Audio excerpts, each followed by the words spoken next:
आदरणीय अजितदादा एक वेगळं व्यक्तिमत्व होतं.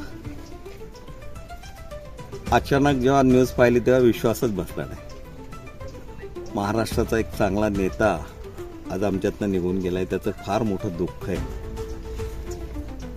कार्यकर्त्यांना सांभाळणारा, कार्यकर्त्यांशी मनमोकळ्या मनाने गप्पा मारणारा आणि कोणीही कामं घेऊन गेल्यानंतर होणार असलेलं काम हातोहात करून देण्याचं त्यांचा खासियत होती.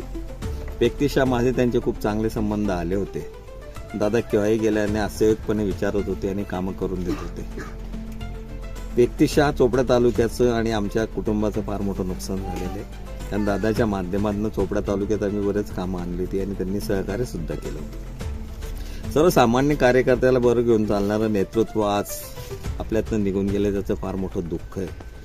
मी माझ्या वतीने प्राध्यापक चंद्रकांत सोनवणे म्हणून, माजी आमदार लता सोनवणे, पालकमंत्री गुलाबरावजी पाटील आणि चोपड्याच्या साऱ्या जनतेच्या वतीने त्यांच्या पवित्र आत्म्याला चिरशांती लाभो.